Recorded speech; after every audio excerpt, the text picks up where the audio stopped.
नमस्कार दोस्तों, आप सभी का लॉ सीखो के दैनिक समाचार विश्लेषण में। तो चलिए आज के आर्टिकल्स देखते हैं। आज का जो हमारा पहला आर्टिकल है, ये बात करते हैं हमारे देश की जो शैक्षणिक व्यवस्था है उसके बारे में। जो हमारे यहाँ पे परीक्षा का तंत्र है, एग्जामिनेशन प्रणाली है, उसके बारे में कि किस तरीके से कोविड-19 में जब सारे डिस्ट्रप्शन हो गए यहाँ पर, तो एग्जामिनेशन करवाना अपने आप में, परीक्षाएं करवाना अपने आप में एक बहुत बड़ा चैलेंज, चुनौती बन गई। तो इसके लिए हम क्या इनोवेशंस कर सकते हैं, क्या कदम उठा सकते हैं, उस बारे में ये आर्टिकल बात करता है। आज का जो हमारा दूसरा आर्टिकल है, ये खासकर पुलिस के संबंध में है कि कैसे हमारी जो पुलिस सिस्टम है, क्रिमिनल जस्टिस, साथ ही उसके साथ में जो क्रिमिनल जस्टिस सिस्टम है, इसको हम और अच्छा कैसे बना सकते हैं, खासकर प्रौद्योगिकी टेक्नोलॉजी का इसमें इनके साथ में इस्तेमाल करके। तो चलिए मैं आगे बढ़ूँ, उससे पहले मैं अपना परिचय करवाना चाहूँगा। मैं खुशवंत पवार। आप चाहे तो मुझसे ट्विटर और लिंक्डइन पर जुड़ सकते हैं। डिस्क्रिप्शन में आपको मेरे हैंडल्स की जानकारी मिल जाएंगी। वहाँ पर अगर आपके कोई प्रश्न हो, कोई फीडबैक हो, अगर आप कोई टॉपिक साझा करना चाहे तो हम वहाँ पर जुड़ के इस बारे में बात कर सकते हैं, डिस्कशंस कर सकते हैं। तो चलिए आज का एमसीक्यू ये है कि principles on effective interviewing for investigations and information gathering, इन्हें और किस नाम से जाना जाता है। आपका ऑप्शन ए है मेंडिस प्रिंसिपल्स, ऑप्शन बी है मंडेला प्रिंसिपल्स, ऑप्शन सी है बॉन्ड प्रिंसिपल्स, या ऑप्शन डी गांधी प्रिंसिपल्स। जो भी आपका उत्तर हो कमेंट बॉक्स में जरूर लिखिए। तो आज का जो हमारा वर्णनात्मक प्रश्न है, डिस्क्रिप्टिव क्वेश्चन है, वह यह है कि आपको यहाँ पर बताना है कि जो पुलिस सुधार है, पुलिस रिफॉर्म्स है, उसका क्या महत्व है और आज के समय में भारत में क्यों इतनी जरूरत है। तो आपका उत्तर 250 शब्दों में एक विस्तृत चर्चा करते हुए लिख सकते हैं। तो चलिए मैं आगे बढ़े उससे पहले आपको बताना चाहूँगा कि अगर आप इस वीडियो की पीडीएफ चाहते हैं तो आपको हमारा टेलीग्राम चैनल ज्वाइन करना होगा। डिस्क्रिप्शन में आपको इसकी जानकारी मिल जाएगी। साथ ही साथ स्क्रीन पे जो आपको बार कोड दिख रहा है उसे भी स्कैन कर सकते हैं। उसके साथ ही साथ आप हमसे इंस्टाग्राम पे भी जुड़ सकते हैं। इंस्टाग्राम पे लॉ सीखो जुडिशरी, क्लैट प्रेप और यूजीसी नेट चैनल्स है, जिस पर आपको रेगुलर लीगल अपडेट्स, उसी के साथ में आपको फ्री स्टडी मटेरियल और करंट अफेयर्स अपडेट भी मिलेंगी। और अधिक जानकारी के लिए आप लॉ सीखो की वेबसाइट www.lawsikho.com विजिट कर सकते हैं। चलते जो पहला आज का हमारा आर्टिकल है, ये एग्जामिनेशंस, हमारे परीक्षाओं के बारे में है। तो कोविड-19 पिछले वर्षों से चल रहा है। पिछले वर्ष के एग्जाम्स के पहले ये आया था, तब सबसे बड़ी समस्या एक जो खड़ी हुई थी वो एग्जाम्स की भी थी। उसके साथ में अभी जब एक वर्ष से ज़्यादा हो चुका है तो वापस वही स्थिति हमारे सामने आके खड़ी हो गई है।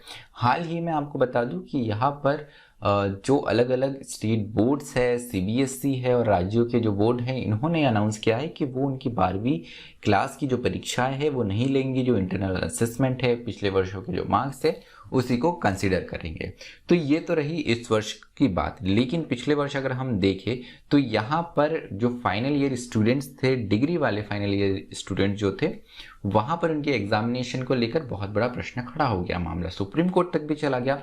यहाँ पर हायर एजुकेशन बताया गया सुप्रीम कोर्ट के द्वारा कि स्टूडेंट्स इन हायर एजुकेशन, ऐसे विद्यार्थी जो कि उच्च शिक्षा में हैं, उनको प्रमोट नहीं किया जा सकता, खासकर जो फाइनल ईयर सेमेस्टर में है या उनके डिग्री एग्जामिनेशन देने वाले हैं। और यही सिर्फ सुप्रीम कोर्ट में ने नहीं, उसके साथ में जो यूजीसी है, यूनिवर्सिटी ग्रांट कमीशन, इनका भी इसी तरीके से बोलना था। इन्होंने कहा कि आप बच्चों को यहाँ पर कोई भी स्टेट बच्चों को प्रमोट नहीं कर सकता है इंटरनल असेसमेंट या पास्ट परफॉर्मेंस के बेसिस पे।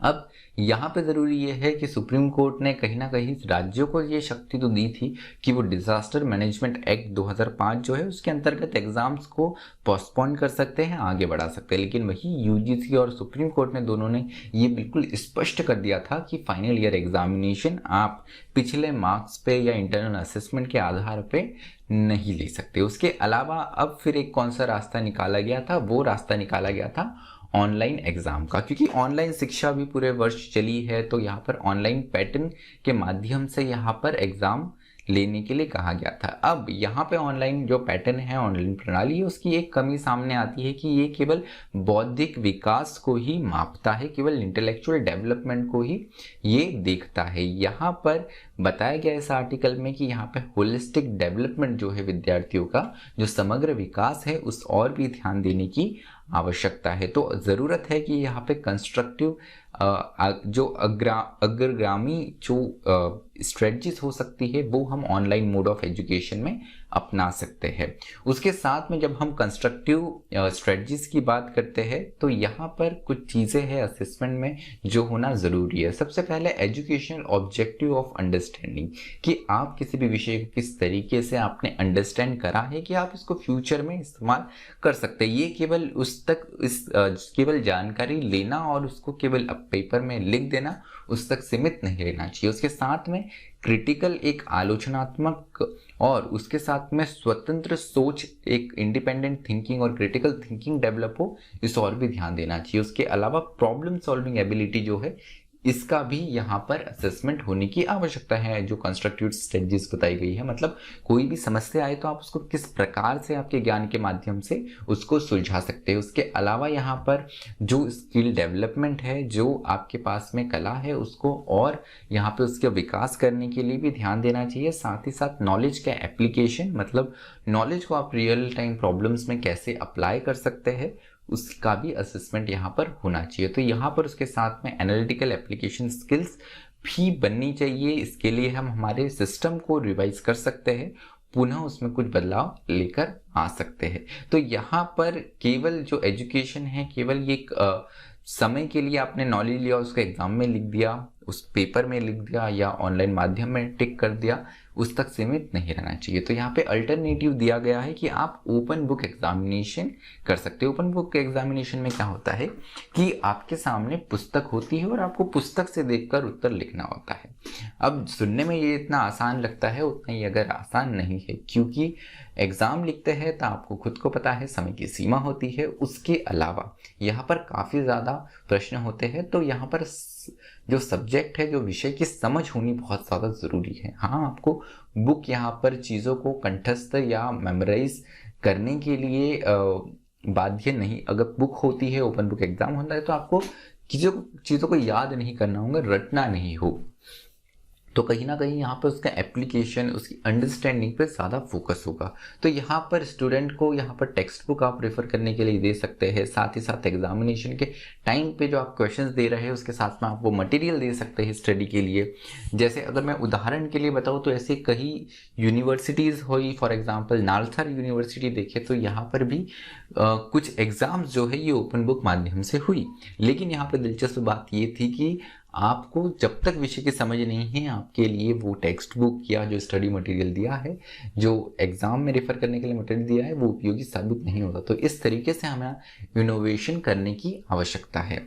उसके साथ में एक और ज़रूरी चीज़ ये है कि जब आप होम से ही, घर से ही टेस्ट ले रहे हैं, तो जो ओपन बुक एग्जामिनेशन है वो काफ़ी आसानी से किया जा सकता है। उसके अलावा यहाँ पर ये कहीं ना कहीं एक लर्निंग का जो उद्देश्य है उससे भी फुलफिल करने में मदद करेगा। और उसके साथ में जो भी कंसेप्ट है ये ऐसा होना चाहिए जो वैश्विक लेवल पर, वैश्विक स्तर पर स्वीकार्य हो। चलिए, तो दूसरा जो आर्टिकल है हमारी क्रिमिनल जस्टिस सिस्टम, आपराधिक न्यायिक प्रणाली के बारे में है, जिसका एक महत्वपूर्ण भाग जो है वो है police.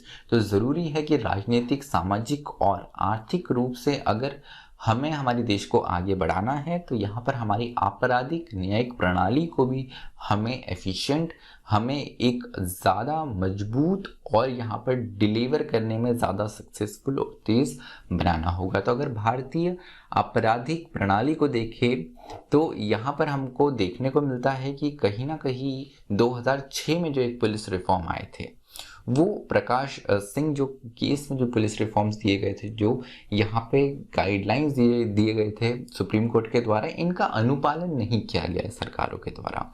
Most of the states जो है वहाँ पर इसका जितने भी गाइडलाइंस दी थी वो एक गाइडलाइन का भी यहाँ पर फुलफिलमेंट नहीं हुआ है। कुछ राज्यों में चीज़ें शुरू हो गई है लेकिन वो अभी भी इतने मजबूत तरीके से जितना होनी चाहिए नहीं है। तो अपने आप में हमको देखने को मिलता है कि जो हमारा जस्टिस डिलीवरी सिस्टम है, जो हमारी न्यायिक प्रणाली है, ये अपने आप में काफ़ी ज़्यादा स्लो है। अब इससे प्रभाव ये पड़ता है कि हम बात करते रहते हैं कि इकोनॉमी को आगे बढ़ाना है, उसके लिए फॉरेन डायरेक्ट इन्वेस्टमेंट, विदेशी निवेश की काफ़ी ज़्यादा आवश्यकता पड़ती है। अब अगर जिस देश में जस्टिस डिलीवरी सिस्टम अपने आप में इतना स्लो होगा तो वहाँ पे फॉरेन कंट्रीज़ को ज़रूर ये हिचकिचाहट होती है कि इस कंट्री में आके वो विनिर्माण मैन्युफैक्चरिंग करे कि नहीं करे, और अपने कमर्शियल वेन्यू जो वाणिज्य जो अपने सेंटर्स है वो यहाँ पर बनाए कि नहीं बनाए। अगर हम चीन से भारत को कंपेयर करें तो पता चलता है कि 1987 में भारत और चीन की अर्थव्यवस्था जो है, जीडीपी सकल घरेलू उत्पाद जो है वो एकदम बराबर था। लेकिन वही 2021 में देखें तो चीन भारत से कहीं आगे चला जा चुका है और इसका जो ग्रोथ है ये भारत से 5 गुना है।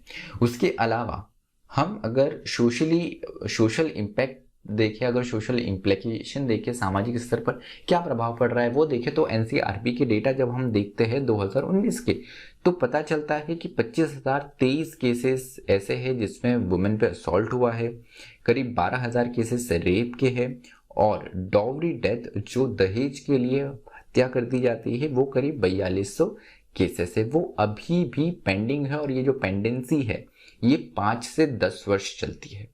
तो सामाजिक स्तर पे भी यहाँ पर न्याय नहीं मिल रहा है। आर्थिक स्तर पर प्रभाव देख लिया, सामाजिक स्तर पे हमने प्रभाव देख लिया, और इसके अलावा अगर हम देखें तो पुलिस जो है वो बहुत ही ओवरबर्डन्ड है।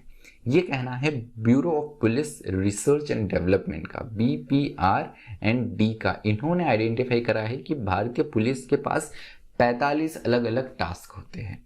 अपने आप में ये किसी सिस्टम के लिए फुलफिल करना और इतने कम स्ट्रेंथ के साथ में इम्पॉसिबल सा, नामुमकिन सा हो जाता है। तो अगर हम हमारे देश में बात करते हैं कि ईज ऑफ बिजनेस रहना चाहिए, ईज ऑफ डूइंग बिजनेस रहना चाहिए, उसके लिए क्या ज़रूरत है? सबसे पहले कुछ चीज़ इसमें बताई गई है। आर्थिक स्तर पर हम थोड़ा वापस आएंगे यहाँ पर, तो उसमें बताया गया है कि नो ऑब्जेक्शन सर्टिफिकेट्स और जो वेरिफिकेशन है ये ट्रांसपेरेंट माध्यम से होना चाहिए। अब जो NOC और वेरिफिकेशन, इसकी बात जब हम हमारे जस्टिस सिस्टम में करते हैं तो बहुत सारी चीज़ें जो है वो पुलिस के थ्रू होकर गुजरती है, जो पॉलिटिशियंस है, जो पॉलिटिकल सिस्टम है उसके थ्रू होकर गुजरती है। तो यहाँ पे करप्शन के चलते हुए कहीं ना कहीं ईज ऑफ बिजनेस जो है वो प्रभावित होता है। उसके अलावा अगर हम हमारे सिटीजन्स को कुछ सर्विस डिलीवर करते हैं तो ज़रूरत है कि हम यहाँ पर टाइम बाउंड डिलीवरी करें, मतलब एक समय सीमा इसके लिए ज़रूर तय करें। पिछले वर्ष इंडिया जस्टिस रिपोर्ट 2020 आई। अब यहाँ पर e portal website of several state government do not work और टास्क डेज टू वर्क। तो यहाँ पर पता चलता है कि जब इस इंडिया जस्टिस रिपोर्ट ने बहुत से अलग अलग राज्यों की ई पोर्टल वेबसाइट देखे तो पता चलता है कि ये काम ही नहीं कर रहे या ये इतने उपयोगी है ही नहीं जिससे किसी नागरिक को फ़ायदा हो सके। उसके अलावा ज़रूरत है कि यहाँ पर जो डिजिटलाइजेशन है, डिजिटलीकरण है, उसको पुश किया जा सके और अलग अलग जो सेवाएं हैं जो सरकार के द्वारा दी जाती है उसमें डिजिटलीकरण आए और एक टाइम बाउंड मैनर में आए। उसके अलावा ये जो डिजिटल पोर्टल्स है इसमें ये भी चीज़ देखने को मिली है कि ये लोकल लैंग्वेज जो राज्य की भाषा है, जो क्षेत्रीय भाषा है उसमें नहीं है, जिससे जो कॉमन जन है, जो आम जन है, उन्हें काफ़ी ज़्यादा मुश्किल पड़ती है, जिनको अंग्रेज़ी का ज्ञान, इंग्लिश का ज्ञान नहीं है। तो यहाँ पर 2 रीज़न बताए हैं लैक एफिशिएंसी के। पहले तो है police leaders do not understand difficulty faced by citizens. इसके पीछे क्या कारण हो सकता है? हमारे देश की जो पुलिस व्यवस्था है ये कहीं ना कहीं औपनिवेशिक काल से जो ब्रिटिश राज हुआ करता था वहां से फ्लो होके आई है। तो यहाँ पर पुलिस को इस हिसाब से यहाँ पर सेंसिटाइज नहीं किया गया है अभी तक भी कि वो सिटीजन की समस्याओं को समझ सके। तो यही एक बहुत बड़ा दिक्कत देखने को मिलती है कि पुलिस जो है वो सिटीजन्स की समस्याओं को समझ नहीं पाती है। पुलिस का काम ही है कि लोगों की सेवा के लिए, लेकिन ये एक डिटरेंस का टूल बन चुका है, डराने का हथियार बन चुका है। उसके अलावा failure of citizen to hold police leaders accountable, उसके अलावा सिटीजन के मन में, लोगों के मन में इतना डर है कि वो पुलिस और पुलिस सिस्टम से प्रश्न पूछना या उसमें सुधार की बात इतनी प्रबल रूप से नहीं करते, क्योंकि कहीं ना कहीं एक डर जो बताया गया है वो डर लंबे समय से चलता आ रहा है। तो ज़रूरत है कि हम पुलिस सिस्टम को भी अकाउंटेबल बने। इसके लिए ज़रूरत है कि पॉलिटिकल प्रेशर हो लोगों की तरफ से। जब ये एक प्रेशर बनेगा पॉलिटिकल एक एरेना में, स्फीयर में, तब जाके पुलिस अकाउंटेबिलिटी जो है वो कहीं ना कहीं आपस में एक रास्ते से आगे बढ़ सकेंगी। तो चलिए, एक बात हमने पुलिस सिस्टम के बारे में करी कि ये सुधार होना चाहिए, वह सुधार होना चाहिए, लेकिन अगर हम जानें तो हमारे देश में पता चलता है कि जो स्टैंडर्ड जो एक मानक वर्किंग आवर्स रहते हैं कि कितने घंटे काम करने की अवधि होनी चाहिए हर दिन में, तो ये 8 घंटे माना गया है जो इंटरनेशनल लेवल ऑर्गेनाइजेशन है उनके अनुसार भी। लेकिन अगर हमारे देश में देखें तो पुलिस ऑफिसर्स इतने बर्डन्ड है कि केवल यहाँ पर 19% ही ऐसे, अगर हम मान सकते हैं कि 19% ही 8 घंटे या उसके आसपास काम करते हैं। अधिकतर जो पुलिस ऑफिसर्स है, करीब 80% पुलिस ऑफिसर जो है ये 8 घंटे से ज़्यादा यहाँ पर काम करते हैं। 1/4 तो ऐसा है जो 16 घंटे से भी ज़्यादा काम करता है पुलिस वर्क का। तो अपने आप में बहुत बड़ा चिंता का विषय है। ज़रूरी है पुलिस सुधार आए, चारों तरफ से सर्वगामी हो कि यहाँ पर हमारे सिस्टम में भी इस प्रकार से प्रणाली में चेंज आए, जनता की तरफ से भी ये चेंज आना चाहिए, और साथ ही साथ जिस प्रकार से पुलिस की स्थिति है, वर्किंग आवर्स है, वर्किंग पैटर्न है, उसमें भी बदलाव आना चाहिए, जिससे इनको भी मानसिक तनाव ज़्यादा ना पहुंचे। तो चलिए, आज का विश्लेषण जो है हमारा यही समाप्त होता है। मुझे सुनने के लिए आप सभी का धन्यवाद। अगर आपको ये वीडियो अच्छी लगी हो तो ज़रूर इसे लाइक कीजिए, अपने दोस्तों के साथ शेयर कीजिए और हमारे चैनल को फॉलो कीजिए, सब्सक्राइब कीजिए। धन्यवाद। Stay tuned to logic.